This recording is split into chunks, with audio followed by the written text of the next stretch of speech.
হুজুর সাল্লাল্লাহু আলাইহি ওয়াসাল্লাম তাদেরকে বললেন, আবু জেহেল মজাকের ছলে জিজ্ঞেস করলো, মুহাম্মদ, মজাক করে জিজ্ঞেস করে, মুহাম্মদ কোন ঘটনা আছে নাকি?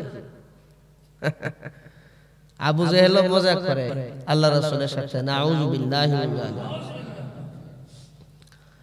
মুহাম্মদ কোন ঘটনা আছে নাকি? নতুন কোন খবর আছে? বলে যে হ্যাঁ, খবর আছে। আমি গত রাতে বাইতুল মুকাদ্দাস গেছিলাম। সুবহানাল্লাহ। কই গেছিল? বাইতুল মুকাদ্দাস। ওইখান থেকে আমি 7 আসমান ভ্রমণ করে, জান্নাত আর জাহান্নাম ভ্রমণ করে আল্লাহ রাব্বুল আলামিনের সাথে সরাসরি সাক্ষাৎ করে কথাবার্তা বলে আসছি।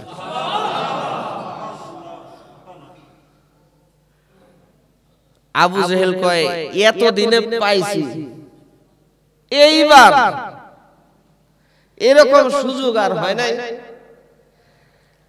এতদিন শুধু বলছে পাগল পাগল, এখন মানুষের সামনে প্রমাণ করা যাবে যে আসলেই পাগল।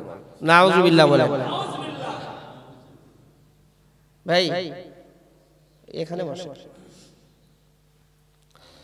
এতদিনে পাইছি। আবু জেহেল বলতেছে, আচ্ছা আমি যদি মানুষজন ডাকি সবার সামনে কি এই কথাটা তুমি কইতে পারবা? হ্যাঁ বলতে পারো, মিথ্যা কোনো কথা না, বলতে পারবো না কেন? তা না, আবু জেহেল সব মানুষ ডাইকে নিয়ে আসছে।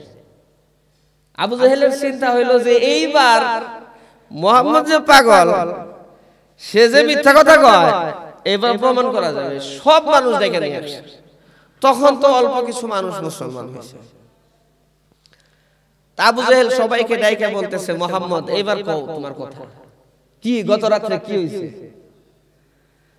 আল্লাহ নবী, বিশ্ব নবী সাল্লাল্লাহু আলাইহি ওয়াসাল্লাম একবার বললে কয়টা রহমত নাজিল হয়? 10টা রহমত নাজিল হয়, 10টা গুনাহ মাফ হয়, 10টা মর্যাদা জান্নাতের মধ্যে বাইরে যায়। রাসূলের নামে দরুদে এত ফজিলত। আবু জেহেল বলতেছে যে এখন বলো। হুজুর সাল্লাল্লাহু আলাইহি ওয়াসাল্লাম একবারে নির্দ্বিধায়, নিঃসন্দেহে, একেবারে পরিপূর্ণ নির্দ্বিধায় আল্লাহ রাসূল মেরাজের ঘটনা, ইসরা এবং মেরাজের ঘটনা খুলে বললেন।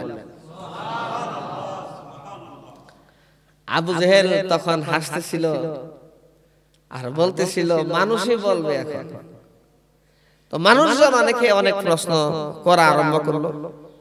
তার মধ্যে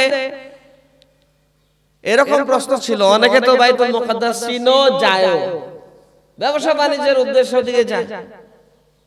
তারা প্রশ্ন করতেছিল যে বাইতুল মুকাদ্দাস দেখতে কেমন? হুজুর সাল্লাল্লাহু আলাইহি ওয়াসাল্লাম বর্ণনা দিতেছিলেন। বাইতুল মুকাদ্দাসের দরজা কয়টা, জানলা কয়টা, কোন সাইড কেমন, এইগুলাও জিজ্ঞেস করতেছিল। যখনই বিস্তারিত জিজ্ঞেস করতেছে, কারণ আল্লাহ রাসূল তো গিয়ে 2 রাকাত নামাজ পড়ে আসমানে চলে গেছে। এত কোনা কাঞ্চি দেখার তো টাইম নাই। ভিআইপি মানুষ গেছেন।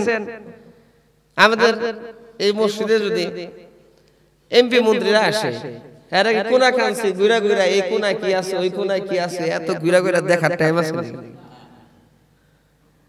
এখন আল্লাহ রাসূল সাল্লাল্লাহু আলাইহি ওয়াসাল্লামের মতো মানুষ, তার মতো তো ভিআইপি আর হয়ও না, হওয়া সম্ভব না। তো হুজুর সাল্লাল্লাহু আলাইহি ওয়াসাল্লাম বাইতুল মুকাদ্দাসে গিয়া নবী রাসূলদের ফেরেশতাদের ইমামতি কইরা, ইমামুন নবিয়্যিন, ইমামুল মুরসালিন হইয়া 2 রাকাত নামাজ পড়াইছেন, আসমানে চলে গেছেন। তো হুজুর সাল্লাল্লাহু আলাইহি ওয়াসাল্লামকে যখন নাকি এরকম বিস্তারিত জিজ্ঞেস করতেছিল, আল্লাহ রাসূল বলেন, আমার কিছু সন্দেহ লাগা আরম্ভ হইল। কিছু বর্ণনার ক্ষেত্রে আমার সন্দেহ লাগা আরম্ভ হইল। কারণ জবাব যদি 100% কনফার্ম হয়ে না দেওয়া যায়, তাহলে তুই এদের সামনে লজ্জা, শরম, আর আবু জেহেল যে প্ল্যান করছে, প্ল্যানেও সে সফল কাম হয়ে যায়। এমন সময় আমি দেখলাম এক বাড়ির ছাদের উপরে একদম কাছে বাইতুল মুকাদ্দাসের চিত্র জিবরাইল আলাইহিস সালাতু ওয়াস সালাম তুলে ধরছেন। আমরা যেরকম 3D 4D মানে এখানে কি হবে এরকম দেখি, বাইতুল মুকাদ্দাস মনে হয় যে জিবরাইল আলাইহিস সালাম পুরোটা দৌড়ে নিয়ে আসছেন। আর এরা প্রশ্ন করে জিবরাইল আলাইহিস সালাম আঙ্গুল দা ঘুরান আর দেখান, এই যে এরকম, এই যে এরকম, এই যে এরকম, এই যে এরকম বলেন। আল্লাহ রাসূল বলেন তখন আমি দেখে বললে তো আর সমস্যা নাই, দেখে 100% নিশ্চিত হয়ে বর্ণনা করা আরম্ভ করলাম। যারা প্রশ্ন করতেছিল এরা বলতেছিল বর্ণনা তো ঠিক, 100 কোনো সন্দেহ নাই। এমন বর্ণনা যেরকম বর্ণনা দেওয়া তা আমাদের পক্ষে সম্ভব না, এমন তথ্য। কারণ আল্লাহ রাসূলের সামনে বাইতুল মুকাদ্দাস, ইজ্জতের মালিক কে? আল্লাহ রাসূলকে কে হেফাজত করেছেন?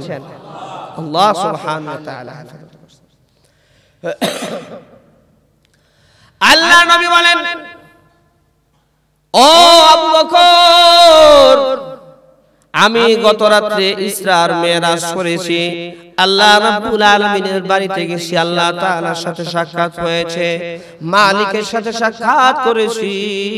তোমার কি বিশ্বাস হয় কিনা?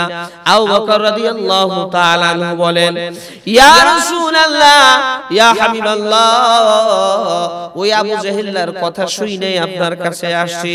আবু জেহেল আমাকে রাস্তায় ধরেছিল, আবু বকর এতদিনে তোমার নবী মুহাম্মদ পাগল হয়ে গেছে, এইবার পাগল প্রমাণিত করতে পারবো।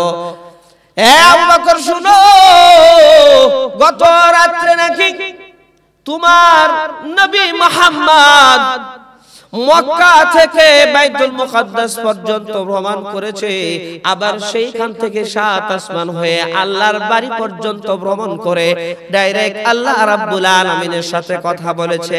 হযরত আবু বকর রাদিয়াল্লাহু তাআলা আনহু বলেন, আরে আবু জেহেল, আরে আবু জেহেল, আল্লাহ নবী কি নিজ জবানে এই কথা বলেছেন, স্বয়ং এই কথা বলেছেন? আবু জেহেল বলে, হ্যাঁ, মুহাম্মদ নিজে এই কথা বলেছে। আবু বকর রাদিয়াল্লাহু তাআলা আনহু ডেকে বলেন, হে আবু জেহেল, আল্লাহর রাসূল যদি এর চাইতে বড় কোনো কথা বলেন তাহলে আমি 100% কনফার্ম সেই ঘটনা অবশ্যই ঘটেছে। আল্লাহ বিশ্বনবী রাহমাতুল লিল আলামিন কোন মিথ্যা কথা বলতে পারেন না। আল্লাহ রাসূল জিন্দেগিতে কোনদিন মিথ্যা কথা বলেন নাই। ইয়া রাসূলুল্লাহ, আবু জেহেলের কথা শুনে আপনার কাছে আসছি, আপনি এবার বলেন হ্যাঁ, আমি তো মেরাজ হইছে, ইসরা হইছে। তখন আবু বকর রাদিয়াল্লাহু তাআলা আনহু বলেন, আমি আগেই বিশ্বাস করছি অবশ্যই মেরাজ আর ইসরা হয়েছে, আল্লাহ রাব্বুল আলামিনের সাক্ষাৎ হয়েছে এবং আল্লাহ তাআলার কাছ থেকে আপনি 5 ওয়াক্ত নামাজ নিয়ে আসছেন।